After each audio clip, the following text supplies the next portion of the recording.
how dare you have this like pride or this like persistence in like demanding the right to exist. And I think it's essential because when we leave that place inside of us empty, that's when either some colonial attitudes can reside. That is a place where we can like lose our own connection to our intuition and what we know to be right.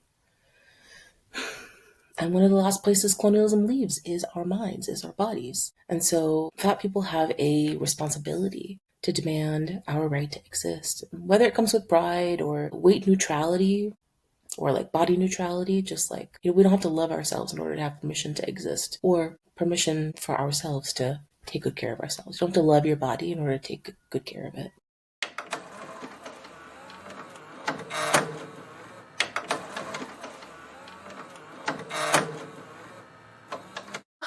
Welcome back to another one of our mini self-esteem conversations. And you already know that I'm going to do my I'm not ashamed plug of drink water and mind your business in stores, wherever you are. And part of the reason why we have been doing these interviews, because I may know some information, but I am not God, which means I don't know all information.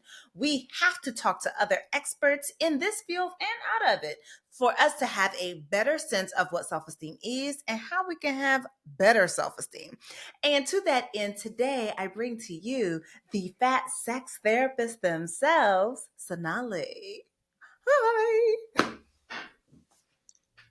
It's a pleasure to be here, Dr. Donna. I'm so excited to have you here. So I just wanted to see if you could just start us with introducing yourself. It's a pleasure to be here. Hello, everyone. My name is Sonalee Rashatwar. I am a sex therapist. I call myself a pleasure therapist these days, based in Philadelphia. I use he and they pronouns, and I primarily work with survivors of sexual trauma, queer and trans folks of color, and politicizing fatphobia. I do a lot of work as a fatphobia researcher. All right now. Y'all can check out the website, sonalear.com. Hmm. Just so that they know where to find you. Perfect. You ready? I'm a little nervous, but I'm ready. Okay. Understanding on the nerves. Me too. How do you define self-esteem?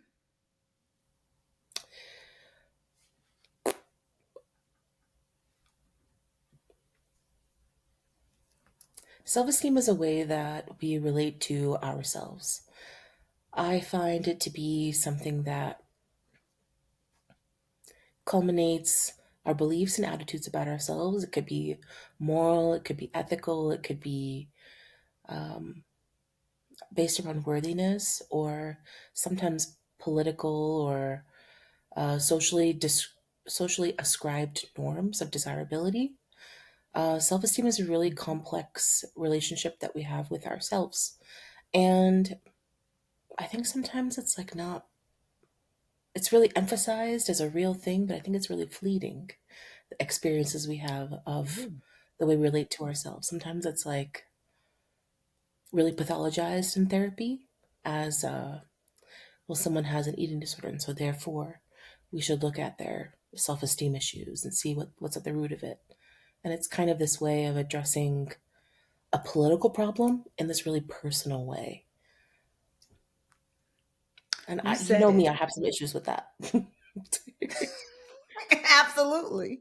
Absolutely. And that to me makes complete sense because, I mean, one of the things that I say in the book is that we act as though whether or not we have or don't have self esteem, like number one, we placed it on a binary, but then also we've decided that it is the individual's problem and we forget how the world around contributes to this so-called individual problem. I think if a person doesn't have self-esteem, then it is a very plain view of a societal failure. Totally agree with you. So then, okay, so people act like self-esteem is a sin. Like, particularly fat people having self-esteem, like that is the ultimate sin. So how do self-esteem conversations change when fat folk are involved? Some people say that shame, the antidote to shame is pride. Mm, And so I find that something that I've seen in the online rhetoric and discourse around fat phobia mhm, is exactly what you're describing, this audacity for fat people just to exist in public. And what gets weaponized is this like, how dare you glorify obesity? How dare you have this like pride or this like persistence in like demanding the right to exist? And I think it's essential because when we leave that place inside of us empty, that's when either some colonial attitudes can reside. mhm. That is a place where we can like lose our own connection to our intuition and what we know to be right. And one of the last places colonialism leaves is our minds, is our bodies.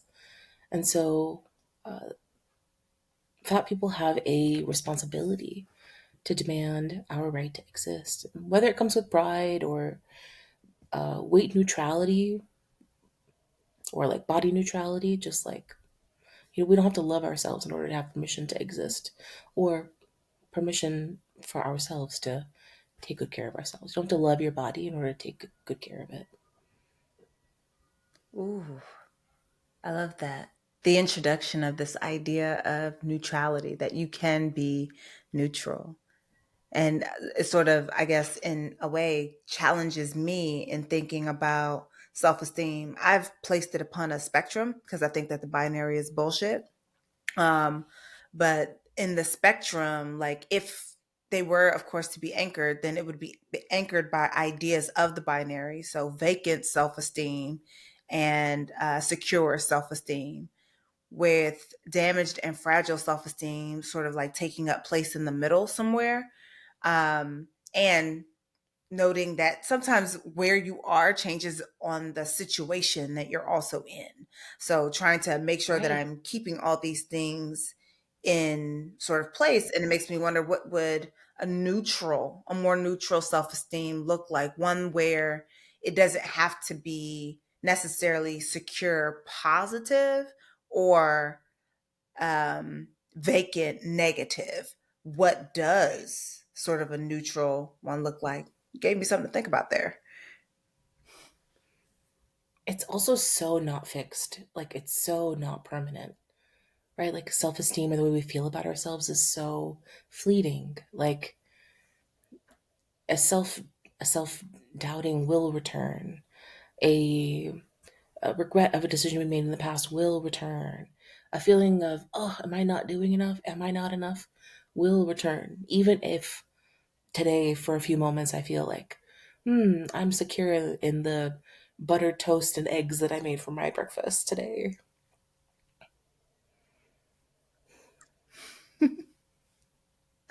I like that. That, like, noting that it is fleeting in that way. And in the book, I actually call for community for those moments where it's flown the coop, where you don't remember, Yeah. so that other people can serve as sort of like confirmation when you're in that space of like, am I who I think I am? Am I arrogant? Like, what's going on here? Someone else is just like, actually, you are quite amazing. And that's why I'm like, I think it more of a community thing, because to what you said, feelings are fleeting. How we feel in any given moment doesn't last. But I think that we can generally feel overall neutral to positive about ourselves, as opposed to feeling negative, which usually seems to have someone else's way of looking at us all in our mouths. Like, it doesn't feel like a true assessment of ourselves, but an assessment of ourselves through the lens of supremacy culture, if that makes sense.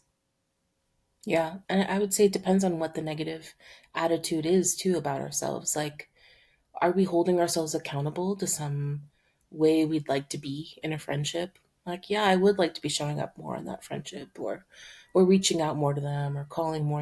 I find that they often do a lot of the reaching out and the reaching in into my world. Mhm. Like, sometimes the negative attitudes are really about some type of like self betterment, but they come across really cruel. Yeah. Um, but if it is like a not enough, I don't fit into a dominant beauty standard enough. Mm. Like for fat people right now, it feels impossible to be fat. It feels like with the wide access of injectable weight loss drugs, like fat people, oh, it's like fat people are now treated more than ever like you should be trying a weight loss drug. And it feels like, should I be doing that? And you're right. Yeah. Without fat community, I wouldn't have that assurance of like, we'll brace this wave and the next one that'll come too. Yeah. It's sort of recently I was on a podcast. I have no idea when that episode will come out, but if it should come out soon, then I'll probably put like a little thing here. I think I even said on, so this is someone else's podcast, Decisions. They were asking me something about fat phobia. And I was just like, it's eugenics by another name. You don't want to see fat people. You don't want them to exist. Is this not the definition of eugenics? I think I even mentioned you. I tend to mention you in your work because I'm like, this is not my work and I don't want to take up space here, like try to stay in my lane, and this is not my lane. So, and something else, you said to end fat phobia that we need to dismantle Western civilization. And I'm wondering how this would apply in the Mhm. space of self esteem, like if it applies, and if so, how would it apply? Mhm. When I teach about fat phobia, it is important for me to connect it to every other oppression that exists so that we can see all the links that, like, if we were to pull at one corner, oh, they're all connected. Because fat phobia is about dehumanization. At any time a system of power, like a large structure like white supremacy, wants to dehumanize a large group of people, it is in order to justify the violence that white supremacy is enacting on this group of people, or for whatever end goal white supremacy has, like whether it be a eugenic goal. Right. And so your question was that I've forgotten already, which is why I.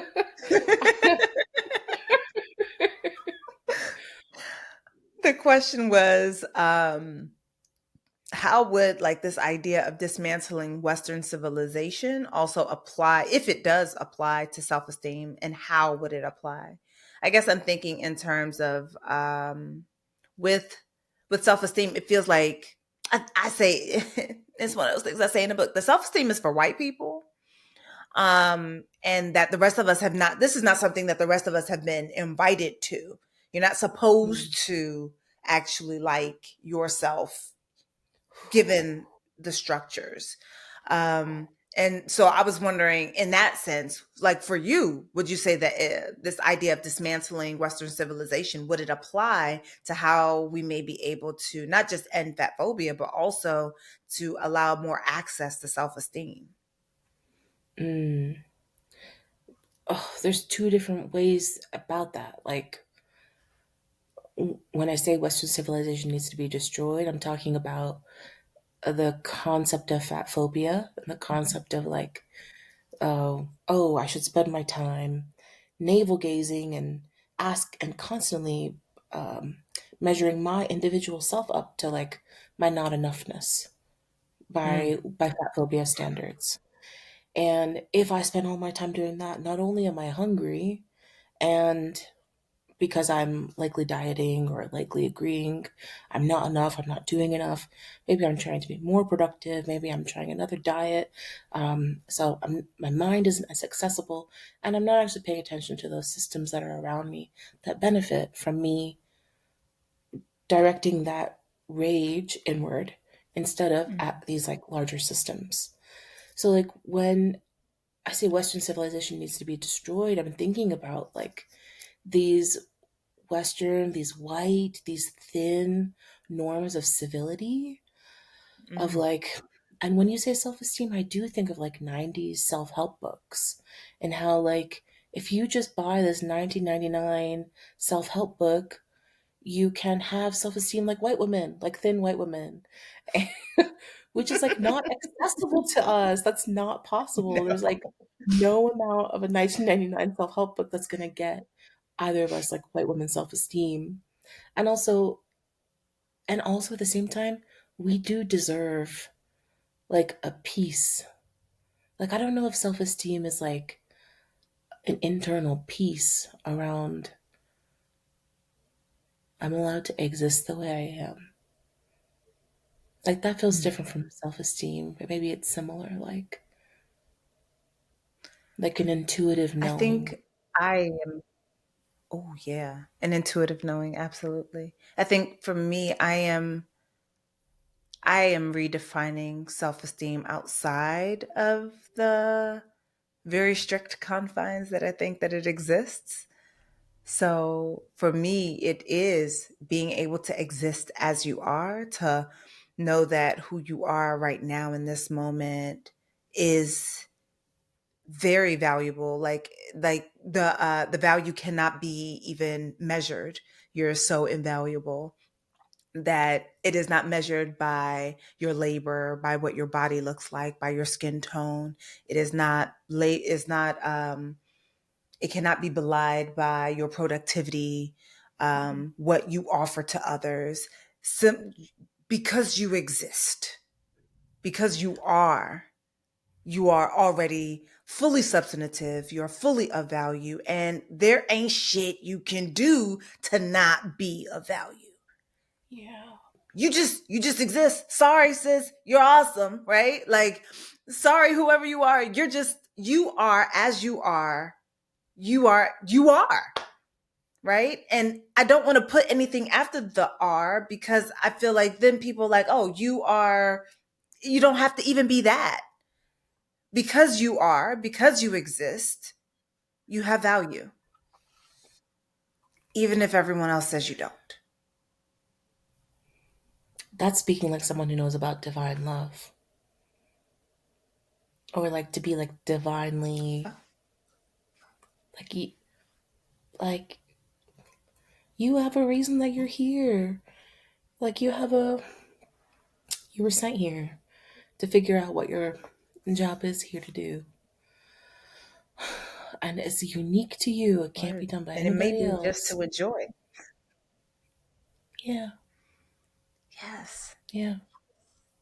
Like your work may simply be to enjoy, to be present, to To allow people to experience. bask in whatever your light is. And I feel like that is plenty.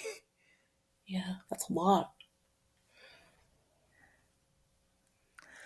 So at in each episode, I am now asking the previous guest to give a question for the current guest. Mm. And so our previous guest was Paul Bashea Williams. He is a therapist in this area, in the DMV area. And his question was, what are three things that contribute to your self esteem? Hmm. Three things that contribute to my self-esteem. Hmm. A lot of alone time. I need a lot of alone time away from other people and their nervous systems because it takes me a long time to figure out what I'm feeling. And also like to Mm. rate the ship if I'm in a bad mood. I need like a couple days. A lot of alone time. Um, a really good meal, usually made by myself. This is because my self esteem is really connected to pleasure, and usually, like food is one of the quickest ways that I can access. I'm craving something, I'm craving a texture, and I can make that a reality. Like it's pretty easy. Like, or with the example of butter toast and eggs, again, for example. And another thing that helps with my self esteem is nature. I think of that Mary Oliver poem about how we are actually soft and wild things. The poem is called Wild Geese, Mm. and it starts with like, you don't have to walk for thousands of miles on your knees repenting. Like, you just have to give the soft of your body. You have to let the soft of your body love what it loves. And I Love think that. nature is one of those Oh, places. Yeah. that sounds so beautiful. Allow your Nature body to reminds love me what that it I'm loves. divine. Oh, Yeah. okay. Come on with the nature. Oh, I love that. The book title, Braiding Sweetgrass, for anyone who's looking for that kind of indigenous wisdom around nature. Braiding sweetgrass. Here we go.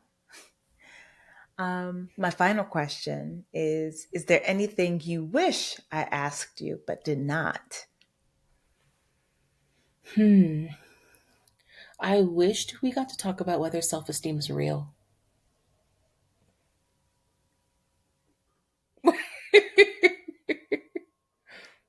I wrote a whole book. I hope it's real.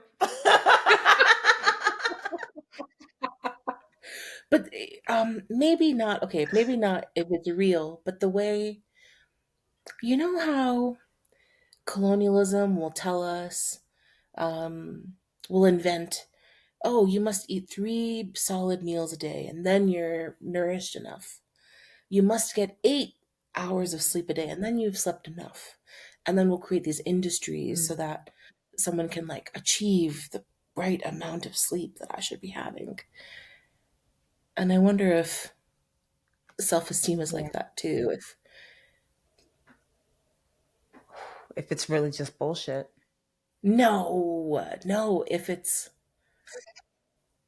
if we are convinced we don't have it, but it's actually this thing you're describing of this like intuitive peace, this like permission to exist, like it's actually this Mm, knowing that we all have within us all the time. It's like this inextinguishable flame, but we lose sight of it, or we learn to cover it, or someone tricks us into thinking it's blown out or it's not there. yeah. Because I think that things get in between you and your self-esteem. Like they sort of wedge themselves in.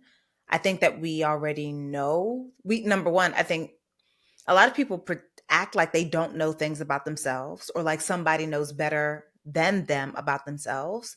Yeah, And I say I worry about anyone who would aggrandize themselves to believe that they know you better than you know yourself. Always look totally, at that person with side eye. totally. Um, but then also that I think that supremacy culture, white supremacist delusion whispers in your ear from the time that you are a child and trains you to hear its voice as your own. And so to that end, yeah, because I'm like, I know when I'm hungry and that's when I eat. I'm not going by a prescribed time of day that, oh, I should eat breakfast at 9, have lunch at noon, and have dinner by 5. I'm like, was I hungry? If I was hungry, I ate. If I wasn't hungry, I didn't eat. Hmm. Was I tired? If I was tired, I slept. Sometimes going to sleep means 7 p.m. Sometimes it means 1 or 2 a.m.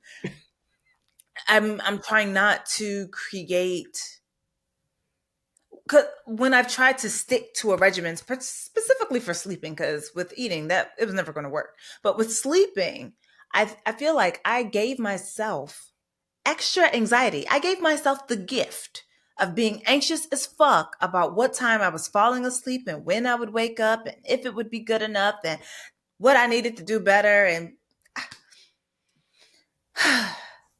you're right. I think they created an entire industry to scare the shit out of people about something that you generally intuitively can and would know if capitalism did not require your productivity between the hours of 9 to 5. We should call them like good enough industries. They're like obsessed with convincing us that something's not good enough and then try to sell us a Oh, remedy when, like, yeah, actually, you've always known, and just come back to yourself. yeah. Return to the place that you already know without questioning you. Like if you need Hmm. additional support, that's one thing, but we get great lies from these industries. I mean, they are paid to market to us to separate. Their job is to separate us from the money in our wallets. They do a really good job Oh, of it, and sometimes it feels that we it's hard for us to contend against this type of behemoth, right? mm, I mean, to get biblical, I guess it's David and Goliath. mm, I mean, it's you against a whale, Jonah versus a whale. I'm looking like, well, you're not gonna win that. At least not all the time, or maybe not in the ways that you think you must win in order for a mm, win to count as a win. Sometimes in the case of like and fuck the author, but I think about Harry Potter. I'm looking like mm. sometimes you just gotta say fuck it. I'm not fighting you. I'm over here. I'm just trying to live my life. I'm like, sorry, Voldemort. I'm unavailable to you. I like I want to live. You go do what you want to do. Yeah. Oof. You gave me something to think about. Thank you for that. We're about to get into these rapid fire questions. It's yes or no, this or that. There is no fence. Do not sit upon it. Okay. All Ready? right. You ready? Ready? Self esteem is the same for everyone. No. Self esteem is better built alone. No. Self esteem plays a role in relationships, friendships, etc. Definitely. Yes. Jealousy means that you have low self esteem. Oh, no. Not necessarily. Is there any one of those that you're wanting to add an extra line to? Give a little bit more context. Mm. With jealousy, I find that it is actually a part of us that's communicating desire through its own complex way. Like, Mm. oh, I wish we had that. Or I would love if we had that.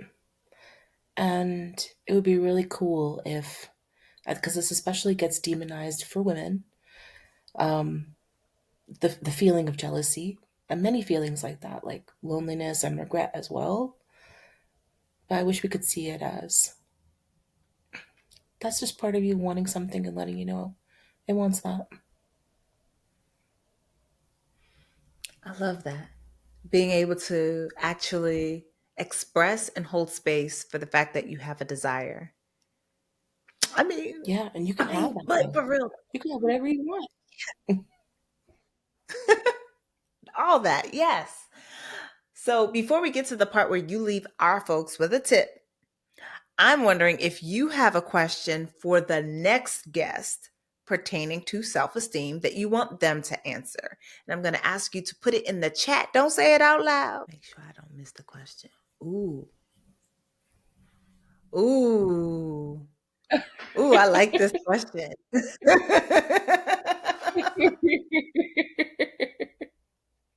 I like this question.